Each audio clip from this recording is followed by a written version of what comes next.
If you're a doctor making $300,000-400,000 a year or more, why do you still feel broke? Most of the ones that I talk to are making more money than they ever thought possible, and yet they still feel like they're living paycheck to paycheck. Well, let's dig into why this happens, but more importantly, how you can escape it. And it's going to start with this: the perception versus the reality. All right, so let's start here. Most people, what? Most people out there, they think that all doctors are rich. I remember when I got out of dental school, I was immediately thinking, oh, well, he's a dentist. He's rich, automatically, even though I was really broke. Well, why do they think this? Because a few things. Because most of us, we drive nice cars. We wear expensive watches. What else do? We live in large homes, AKA the doctor home. And many of us are members of the local country club. And if you show up to buy something in scrubs, people just assume you can afford anything.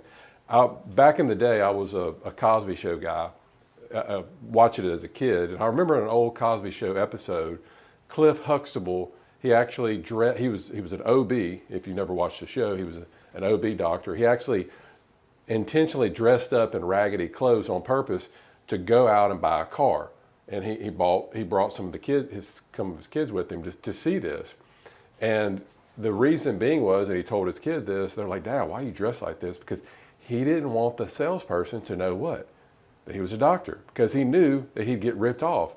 Look, that was back in the 80s. And that perception, it still exists today.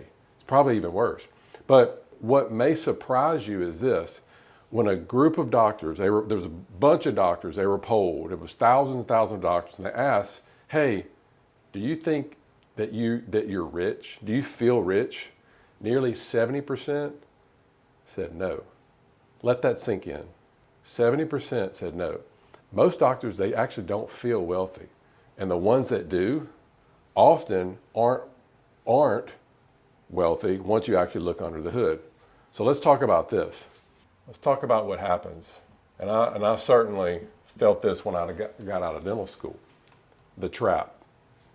We go through all these years of training, college, medical school, dental school, residency. We rack up a lot of what? Debt. We're delaying that income. All our friends are getting out at 21, 22, 23. Shoot, now a lot of these friends are making NIL money. They're making way more than we'll ever make over a lifetime. They're making that in a year. I mean, it's insane what's out there. All right, so we're doing this. We're delaying our income, and then finally you get out, you graduate, you start making money. What do you think? Well, you start thinking, great, I finally made it. So what happens? What do? You go out and you what? You've been in an apartment, you've been crammed up in an apartment, you upgrade that house, right? And then you go against everything that Dave Ramsey tells you, and you go, and he calls it the fleece, but you lease the luxury car. You want that status symbol. You start spending because you're like, hey, I deserve this. But now reality kicks in. You got student loans, you got a mortgage, you got car payments. You start having kids, you got private school tuition. And then lifestyle inflation kicks in. And all of a sudden, you're earning $400,000 a year, but you need every single one of those dollars just to keep up. You know what this is called? All this is called, you've probably heard this before. It's called the golden handcuffs. Golden handcuffs, the golden shackles. What is that? Well, you look wealthy, but you're stuck. You can't take time off. You can't slow down. You can't say no. You're living in a very expensive cage. So let's move on to something else that you may not have heard of. Now, you may or may not have heard of this law. It's actually called Parkinson's law, but you may be experiencing it now, or you may have experienced it in the past. It says this. It says your expenses will rise to match your what? Your income. Basically, as your income goes up, typically your expenses do too. So the more money you make, the more you spend. And the problem is, most doctors, actually, I'm going to say pretty much all doctors, We're never taught anything about how to manage money while we're in school. Now, when I did most of my training, there was hardly the internet. And let's say, I think YouTube came out in 2008 and I finished all my training in 2005. I didn't have all of this YouTube that you're watching now to educate yourself. So if you're getting out now, you're a much better position to learn about this than I was, or people back in my day. Back then, we were in school, we were just trained how to what? Diagnose patients, treat patients, not to build wealth. Nobody actually pulled us aside during our residency and said, hey, when you get out, just because you can afford the BMW doesn't mean that you should. So what happens? You get out, you start working for money, and you keep working and you keep working. Why? Because your lifestyle, now it depends on it. And also your financial advisor does too. How else is he going to continue traveling the world on our dime, charging us all these fees while we're working the whole time, right? So now let's talk about the emotional side of all this, okay? The doctor burnout. It's real. It's very real, and it's actually at an all-time high. Over 50% of physicians now report feeling it. I think it's actually higher than that. Why? Long hours.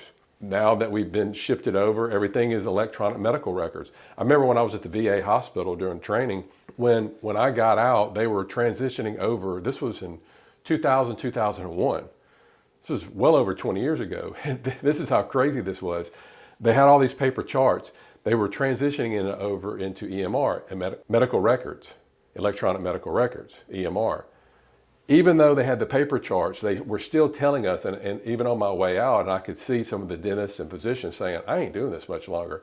They were still making them write all the charts, handwrite all the charts, but because they were shifting over until they got everything completely over, they said it could be months, even years, that they had to go in and input. So they had to do double the amount of time with patient, but guess what? They want you still to see the same amount of patients.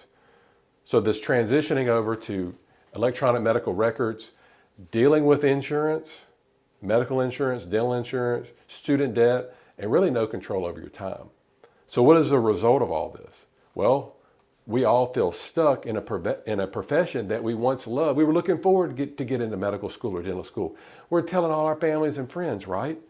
And now we get out and we have all this on us. Now it's more like a burden.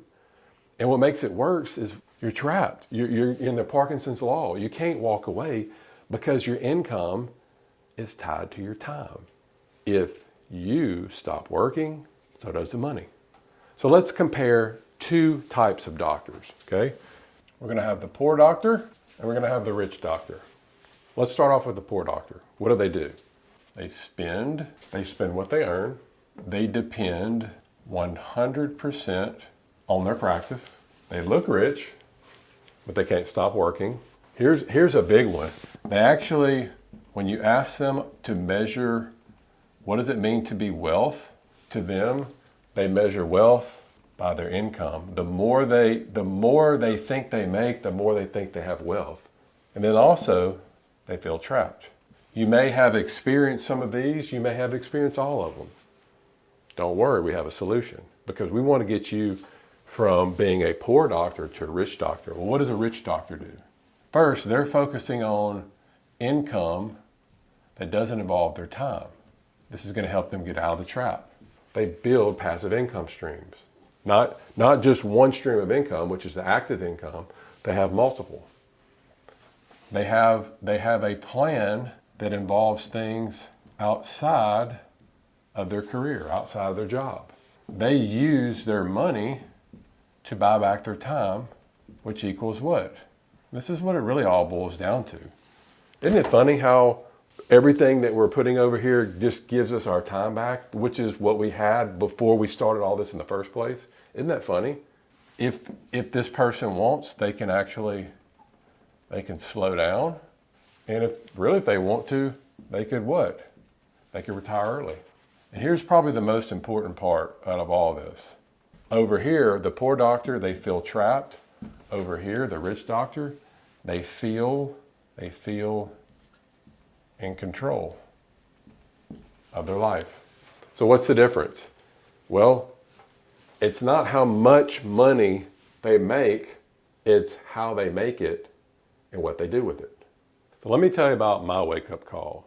Years ago, I picked up a book. It's actually changed my life, changed a lot of people's life. It's also called the Purple Bible. It's this right here, Rich Dad, Poor Dad by Robert Kiyosaki. Specifically what he talks about, and he actually has a whole nother book on this, but he talks about the cash flow quadrant. Basically what that does, it shows you, remember we talked about the poor doctor and the rich doctor, and we talked about how they make money. Well, basically it just shows you how you earn money. You've got he calls this the poor side, and he calls this the rich side. Most of us are on the poor side, or we've started off here. I started off as an employee. You may be an employee now. Then I moved to being the self-employed. Okay, and I realized once I got here in the self-employed box, I thought I'd made it. I thought, nobody can tell me what to do. I can hire who I want. I can fire who I want. That's the ultimate dream. Owning your own business, owning your own practice. But guess what? Just like being an employee, if I stopped seeing patients, so did the money.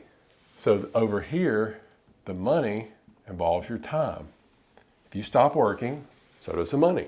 The music stops. So you're not really wealthy if you're over here. You're just, even if you're self-employed, you're just a highly paid worker.